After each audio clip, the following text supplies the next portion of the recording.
Welcome to Missing the Mark, where we look for meaning in strange places. I'm Christopher. Today I'm going to talk about what money is.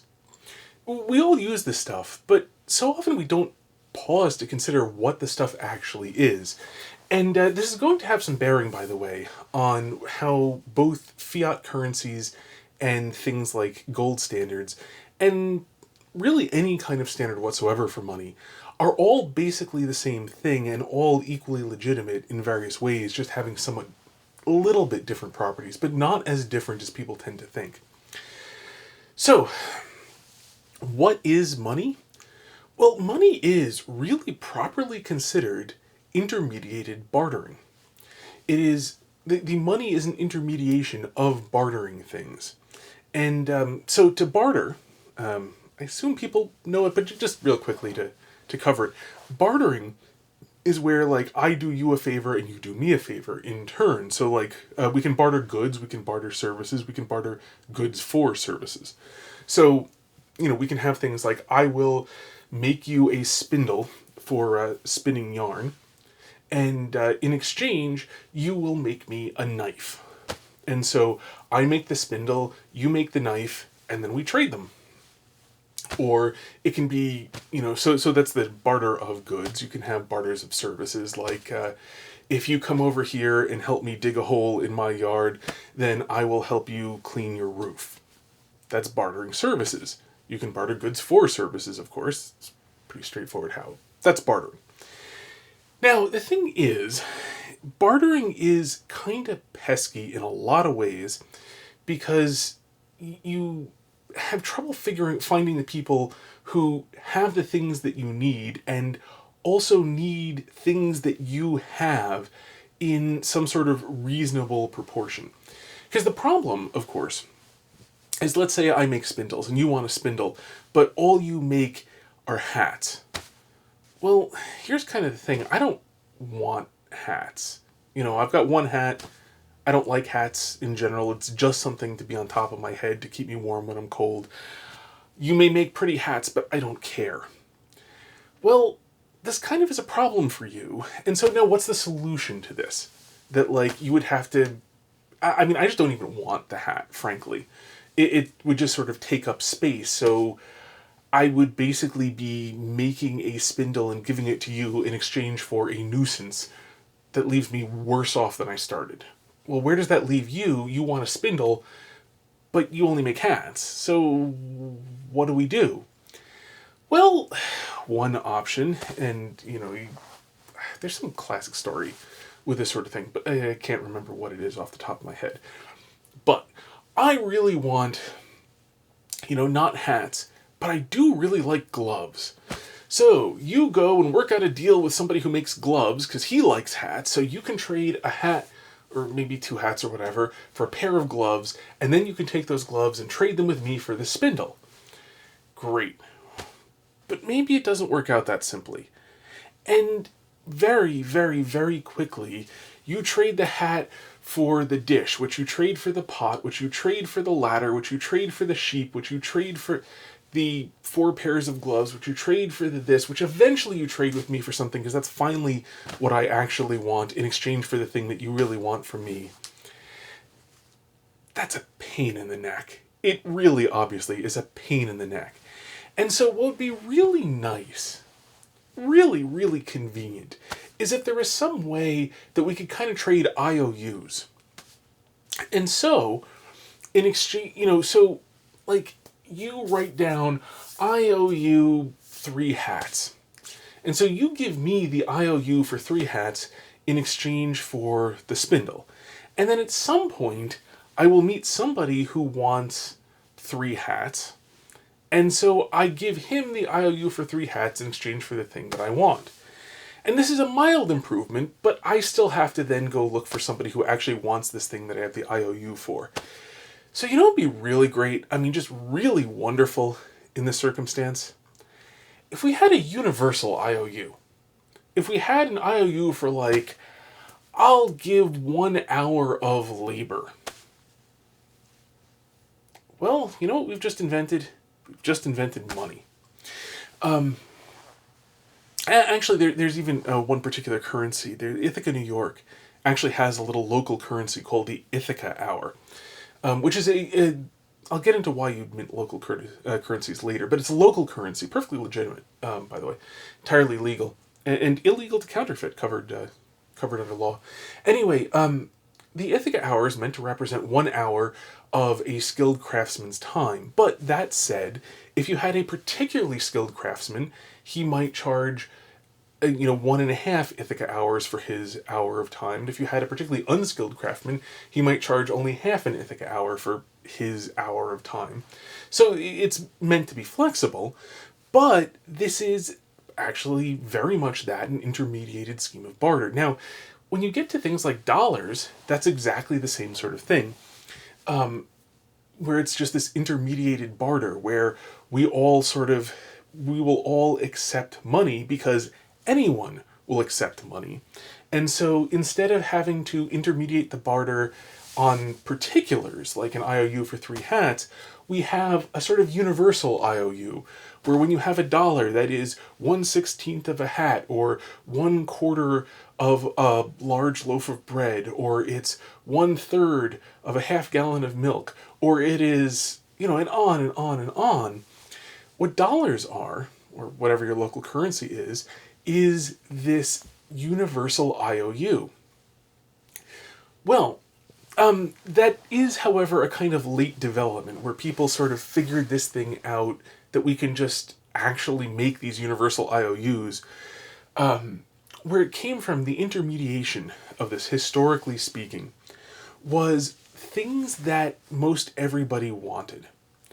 And when it comes to things that most everybody wants, since people generally like pretty shiny things, precious metals were a big deal. How much did everyone want precious metals? A little bit debatable. But that said, enough people wanted precious metals, gold, silver, in some cases actually bronze, or copper. Copper has been used as money, like in the British Standard. There is copper, a bunch of copper pieces together would be equivalent to a small piece of silver.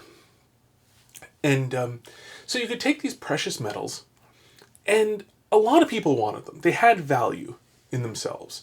When I say they had value in themselves, they were widely desired for themselves, either to look at, to make things, either just to look at or to make things out of. Stuff like, bronze, for example. If you have a quantity of bronze, that stuff's really valuable because there's a lot of very useful tools you could make out of bronze. Gold is more for being pretty. Silver is kind of in between. They have some nice properties. These days, actually, ironically, in the days of fiat currency, we also have, after the Industrial Revolution, all sorts of industrial uses for things like gold and silver that give these things a significant... There are people who will pay large amounts of money for them simply because they are so useful to the things that they make, like computer equipment and so on. But back before the Industrial Revolution, enough people wanted things like gold and silver that I am pretty confident if you give me a piece of gold, even if this guy doesn't want the gold, he knows there are enough people who do want that gold that he'll just take that in exchange. And so those precious metals, because enough people wanted them, it didn't really matter that not everybody really wanted them. They were valuable enough to enough people that if I accepted this in exchange for sheep or swords or services that I render to somebody, I am pretty darn confident that I can use this to trade for the things that I actually do want, like more sheep, better sheep, different colored sheep than I originally had, or tools that I don't have, or food, or whatever it is. But because those precious metals were widely, though not necessarily universally liked, it became that even though I don't really want these things, enough people do, I can use this to intermediate this sort of barter. And therefore, it works out. And people had gotten used to that, historically speaking, for a long time. People had gotten used to it. Then you started having, by the way, coinage. And the whole point of coinage, by the way, for a very long time, was simply to guarantee weights and measures so that when you were figuring out when we're doing barter, and I will accept, an ounce of gold.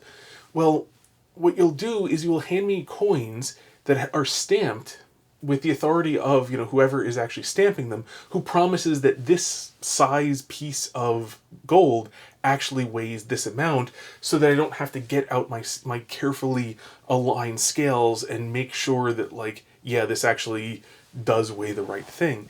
That was the point of it. It had its problems. By the way, I recommend a video from Lindy Beige on coinage, primarily in England, because there are all sorts of interesting problems of people trying to shave the edges down and so on. And that's why you see, like, decorations all around the edge, and then eventually they started decorating the actual side. And then it became very hard to shave these things down at all. But the whole point of that was simply to guarantee reasonably well how much the stuff actually weighed, so I didn't have to go through all the trouble of weighing the stuff out, because really I was only using it to count anyway. I didn't want the stuff. You don't even want the stuff. Somebody wants this stuff. And it had gotten to that so much so where we could barely even point to who genuinely wanted the stuff. We all just were using it to trade and essentially as tokens, back and forth, that, like, who really cares? And this, about the actual stuff itself, because go back far enough, and you really wanted this stuff because you wanted to be able to melt it down and use it for some purpose. But when it became this sort of token thing, that's when, all of these precious metals are kind of heavy. So what if, instead of trading these actual precious metals around, we start just having pieces of paper, somebody like a bank, the Bank of England, for example, the Treasury of the United States of America, often, governments, would hold on to this. They would have, 10,000 pounds of silver. And then they would print up 10,000 pieces of paper, each of which says, you are entitled, if you bring this to the bank, you can hand this in and get a pound of silver for it. And what do you think that is? Well, in England, that was a £1 note. And that they were kind of silver-based in their economy there. And then gold coins were popular for a while, simply because they're so much smaller. The gold being worth about 20 times what silver is. Instead of a literal pound of silver to have to carry around to have a pound of silver, you could have a much smaller weight in gold because it was so much more valuable. And so the gold coins were nicer because they were so much more compact. Well, paper is even more compact, and if you have a reasonably high trust society where you can trust somebody to just stockpile all of the precious metals, and we just trade the certificates that we could go there and give to them to get precious metals if we wanted to, well then, that works out just as well. Here's the advent of paper money, where life is just, because we're just using these as counters. None of us actually want these precious metals, just somebody does. That's good enough for us. Well, easier to just trade around pieces of paper that represent all those heavy precious metals that are just kept inside of some vault somewhere. So now we're just trading around the paper, which is an easier token than is the, actual metal that, we were previously been trading. And this is where, roughly speaking, you get to fiat currency, which is at some point you notice, we're literally just using these things as tokens.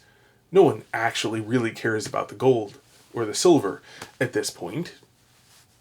And, nobody actually goes and turns in their bills in order to get gold or silver from the, on the face value of these bills. We're only using them as tokens.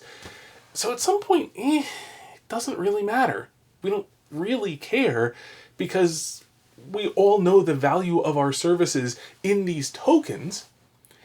And since we're all accepting them, as long as we all keep accepting them, well, it's just going to work out, because we're doing the thing we actually want to do, which is intermediating the barter of our goods and services. Goods including property and so on. And so the only real thing about fiat currency that's different from being on something like the gold standard is that it is possible to inflate things in a relatively simple way. Because you can inflate a metal-based currency. It's really straightforward, actually. Just dig up some more gold and, well, presto, you have inflated the currency. If you double the amount of gold that's around, but you don't double the number of goods and services and so on, you will get inflation in pretty much exactly the same way as with, if you double the number of, dollars, rubles, pounds, whatever, in a fiat currency. The only thing is, it's just a lot easier in a fiat currency to inflate things, whereas inflation is, when inflation requires digging things out of the ground, there is some finite limit, although it's pretty high, to how much there actually is in the ground. And more to the point, it takes a lot of work to actually go and do that inflation of digging up all of these precious metals and getting them out of the ground. So, the only real distinction, as you can see, between a fiat currency and like a metal-backed currency and a straight-up precious metals currency, where you're literally handing each other precious metals, is all about how easy it is to do inflation.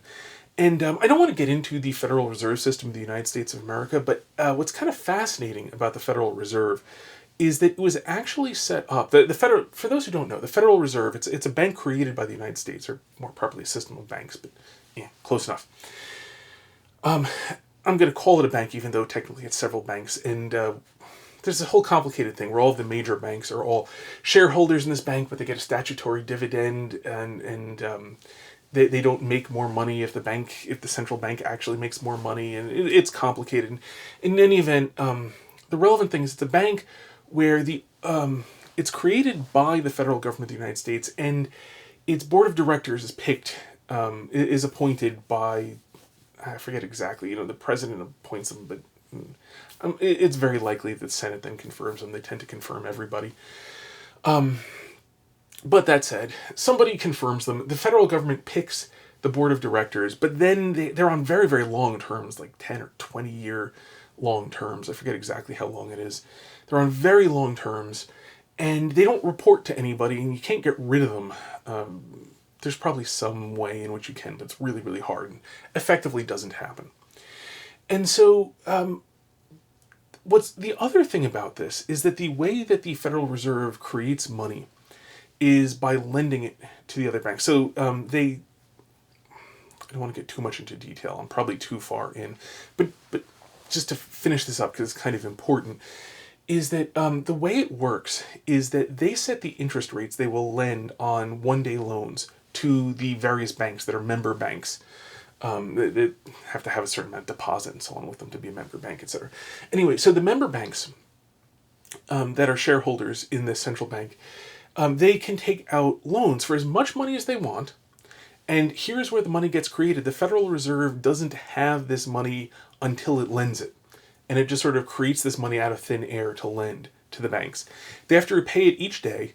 And the control that the Federal Reserve has is over the interest rate that they set. So as they set interest rates, these form the basis of the interest rates that these banks then lend money to other people at. Because they have to charge a little bit higher interest than what they are paying to the Federal Reserve in interest for these day-to-day loans. And so if the Federal Reserve wants to expand the money supply, they lower interest rates, money becomes cheaper to borrow, and people will borrow more money. As they borrow more money is getting created. On the flip side, if the Federal Reserve raises interest rates, money is more expensive, people are less inclined to borrow it because you have to make more money off of it to be worthwhile to borrow the money, and so they will borrow less money, and therefore the Federal Reserve ends up creating less money.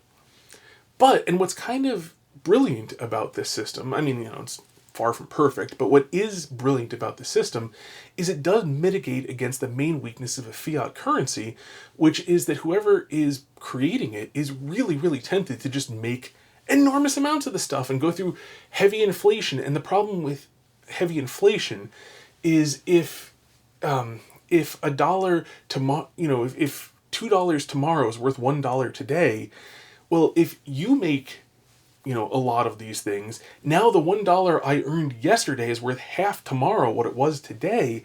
I'm screwed, and I don't want to sell goods. I don't want to perform services today if I'm not going to be spending that money today, because they will have half the value tomorrow that they did today.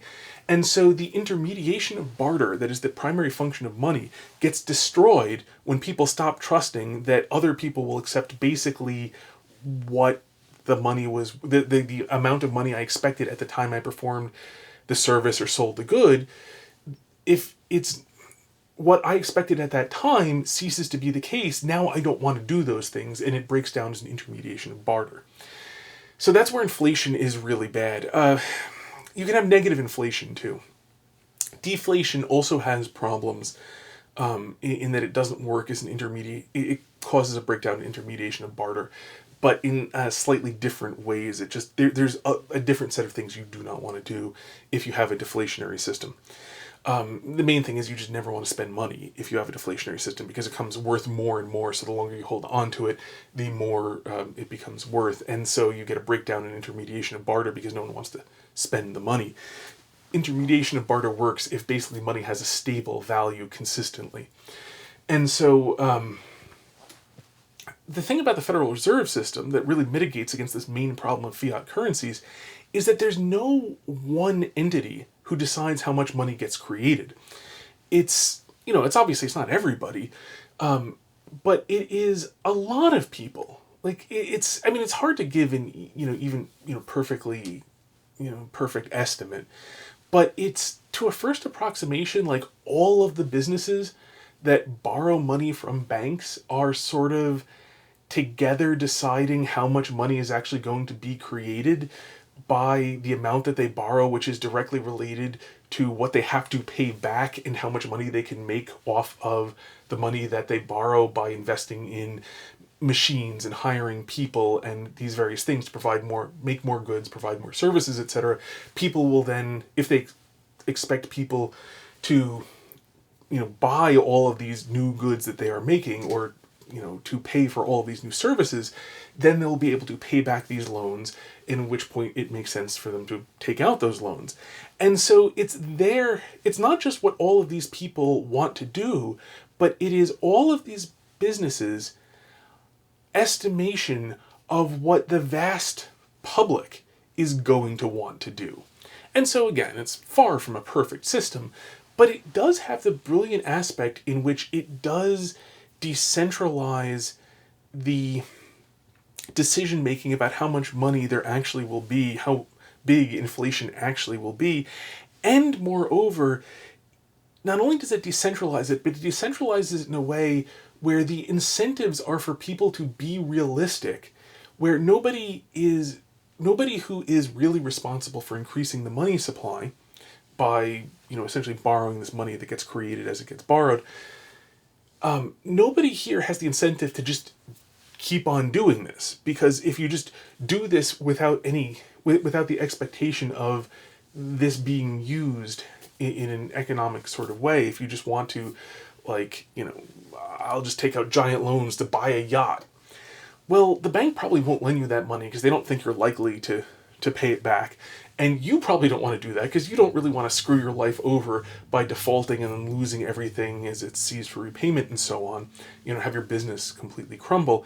And so the incentive system is set up in such a way that the way this is decentralized makes it unlikely that there will be too many people who are making really catastrophically stupid decisions, because if they're just acting in their, somewhat rationally and basically in self-interest, they will make decisions that inflate the money supply that are directly related to the actual economic activity. And as you have more economic activity, you do need a bigger money supply in order for all that activity to happen.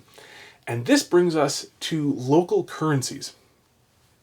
Ithaca hours, and they're by no means the first or the only local currency. Well, what if you have like an area, like Ithaca, New York happens to be essentially like a valley around mountains that doesn't have easy access to the rest of the world, and there's not much around it. But so what if you have this? You have plenty of people who could do work, but they don't export very much to the outside world to get many dollars flowing in. And so nobody around here has many dollars, but you have plenty of labor on hand. You've got tons of trees if you want to cut down trees and sell each other wood and so on. You might have, some number of animals. You can hunt plenty of deer, etc., and sell the meat. So what do you do when you barely have any dollars, but you have all this potential for economic activity? Well, if all you can do is dollars and, most people don't have any, then you can't do the economic activity or All you can do is a straight up barter in some cases. And here, well, what do? Well, you create another currency that then you spread around to the people here so they can then intermediate all of the barter they actually have to do, to use up that ability people have to do work for each other and to engage in economic activity. And so this is where that sort of local currency is actually really helpful. And this came about during, perhaps not surprisingly, the Great Depression in the 1930s, when dollars were very scarce in Ithaca, New York, but you still had people, able-bodied people who could do work for each other and so on. So in order to carry on that economic activity, they had to create a secondary currency that they actually had some of, that they could intermediate all of that economic activity with, all of that barter to be intermediated with dollars. And so that is where you get things like local currencies, and you will find these things cropping up naturally. Anytime you have people who can do things for each other, but it is hard to intermediate this barter with dollars, you will find some sort of currency cropping up in its place. And very often it will follow this in a much more compressed form. Because the ideas are all already around, it will start off with things that people already want, and then it will move to tokens for the things that people want, because it's a pain in the neck to actually have to move around the things that people want. And then at some point, probably, they'll just shift over into, once everybody's used to the tokens, let's stop tying these things to stuff that nobody, that most of us don't actually want anymore. We just want these tokens, and so let's have that. And the one key is, as long as you can have a stable monetary policy that ties the number of units of currency in existence to the amount of economic activity going on, so that you basically have a very, very close to no inflation system, such that anybody, so that if you accept these things, you know what you can trade them for. That's really the key. That's why inflation or deflation is bad. You don't know what you will be able to trade these things that you're using to intermediate all your bartering for. As long as you can keep these tokens reasonably stable in some way, and it doesn't really matter how you keep them stable, as long as you can keep them stable, people will then use them to intermediate their barter, and well, presto, you have a fiat currency that people use, and it works. And so this is why, when you get down to it, it doesn't really matter what you use, and it doesn't matter how arbitrary the value placed upon these things is. The only thing that matters for this to be a successful, to allow the economy of wherever you're talking about, however small or however big, to work, is that the value of these things, the completely arbitrary value of these things that people agree on, is stable. So that when you perform when you sell somebody, give somebody good or property or perform a service for them, you have a fairly good idea of what you will be able to get in exchange for that. As long as you feel like you have that reasonably good idea what you'll be able to get in exchange, even though you're intermediating this with tokens and possibly some time as well, then you're going to do it. And the economic activity will work, and everyone will be better off because they're all bartering with each other, and bartering in general tends to make people better off, because if I'm really good at making spindles, there are only so many spindles I want. There's plenty of other stuff I want. And so it works well if I, being good at making spindles, make lots of spindles, and people who are bad at making spindles but good at making other stuff make that stuff, and then we trade with each other, because now they've got good spindles and I've got good, say, gloves and good hats and good shovels and so on, and they all have good spindles. So so that's really the purpose of it, that by enabling this sort of trade, people can specialize to what they're good at. People can specialize to what they don't mind doing so much. That, maybe I don't mind digging that much, but I really loathe chopping down trees. Or maybe I kind of enjoy chopping down trees, but I really, really hate digging. Even though, both take roughly the same amount of time, I don't mind the one, I hate the other. So if I could just do all of the one and not the thing that I hate and loathe, well, my life's a lot better. Ditto for somebody who has different preferences than me.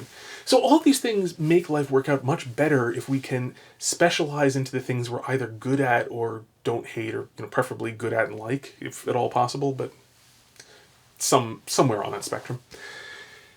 And intermediating, and barter is what lets us do that. And intermediating the barter is what lets us actually work among a lot of people, such that we can really specialize quite a lot and still rely on being able to find the people we need for things, and not have to trade them our specialty niche product, and not have to find like 300 intermediate steps to get something that the person actually wants.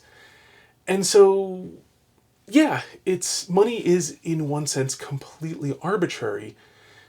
But the key thing about money is that as long as it is stable, we can carry on this specialized economic activity whereby we do things we're good at or don't hate or even like, on some measure that makes life a lot nicer than if we had to all just be subsistence hunter-gatherers.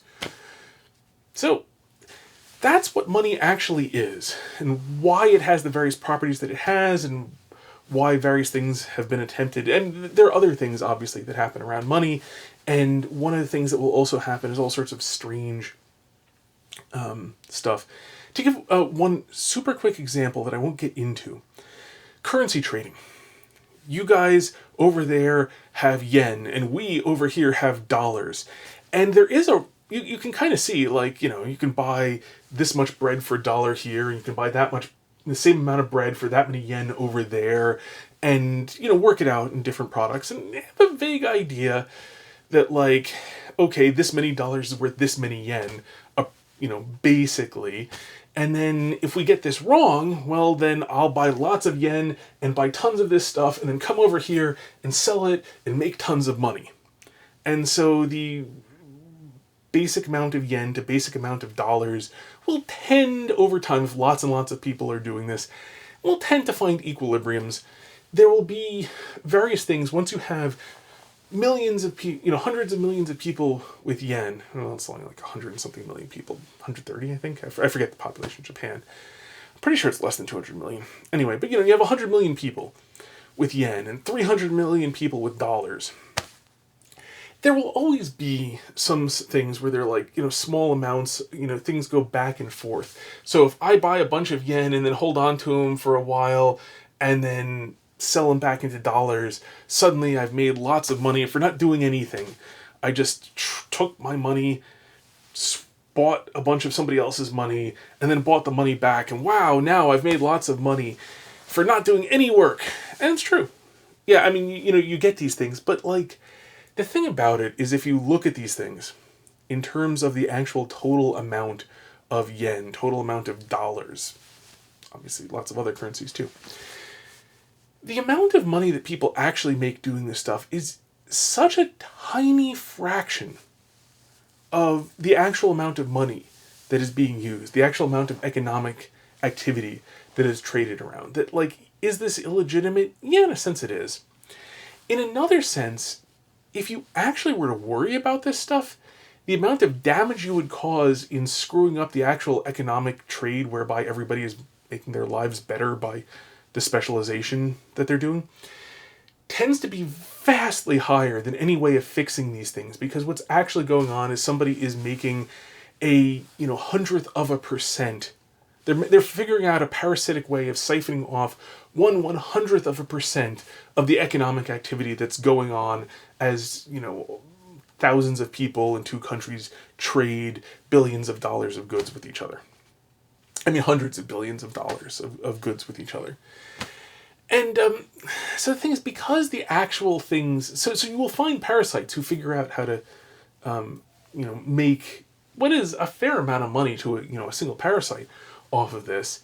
To some degree, sometimes they're like that. Sometimes these parasites end up being more like symbiotes. That is to say, yeah, they profit from this, but they also provide value. You'll see a lot of this in stock markets, for example, where there are various activities where people manage to eke out money by doing all sorts of high-speed stuff and other things. They're really very dubiously legitimate. at all. But on the flip side, they add liquidity to the system such that whenever somebody wants to sell, they don't have to wait possibly months. They can just sell. So somebody who is doing the sort of, what the stock market's really there for, invests in a company for, 20 years, and then they want to get out of that investment, after 20 years. They want to realize this because they want to, buy a house or whatever. The market being liquid and them not having to possibly wait 3 years to be able to sell those shares is actually really very nice. And so what often happens is a lot of these parasites end up being more like symbiotes than parasites even. But the really big thing is, for the most part, it's easy to become indignant over, oh, this person made all this money not doing a lick of work. And yeah, that happens. I mean, frequently it's they do this and then they lose it all later on. The number who managed to make it and keep it and so on is even smaller.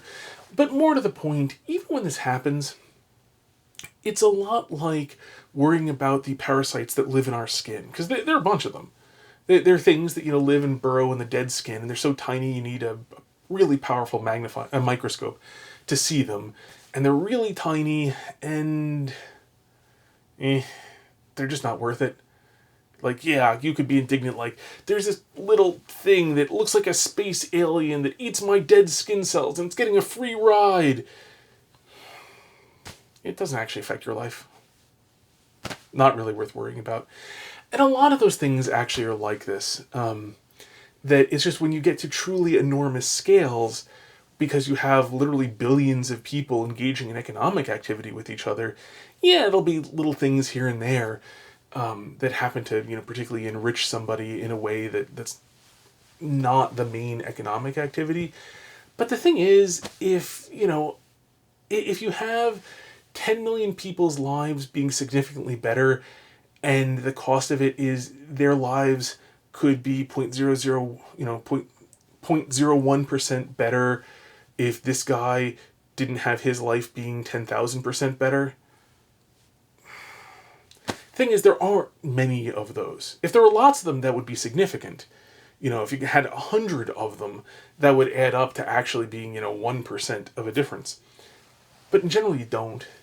And so it's kind of the other thing worth bearing in mind, the actual size of the stuff involved, and that when you have a system that makes people's lives so much better than being subsistence farmers or subsistence hunter-gatherers who have to make all their own clothing and make all of their own tools and do absolutely all of your work yourself and learn every single skill involved, and you can't trade anybody for anything, and if your crops go bad, you starve.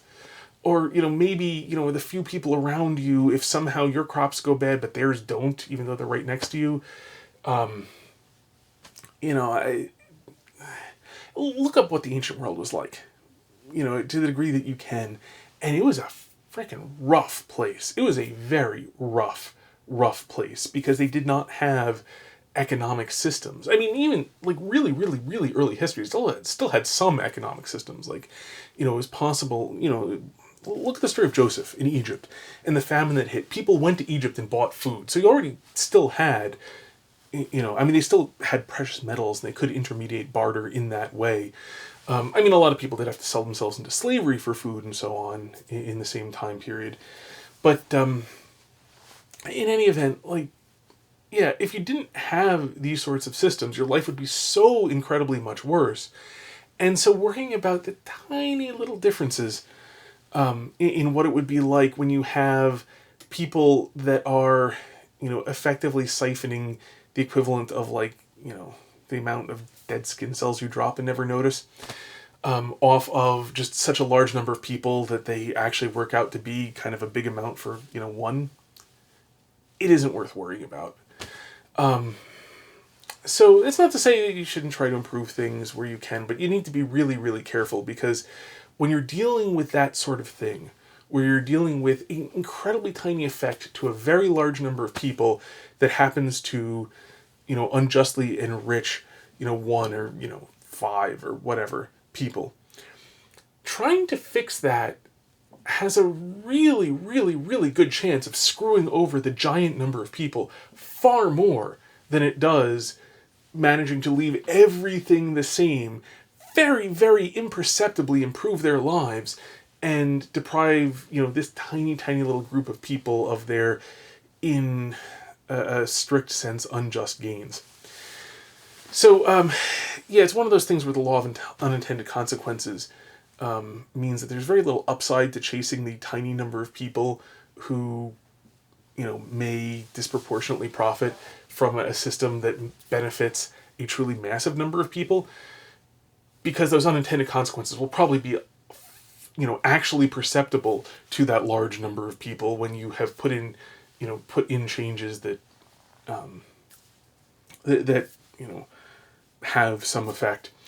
And so that's why I'm not saying never do anything. I'm not arguing against all regulation or anything silly like that.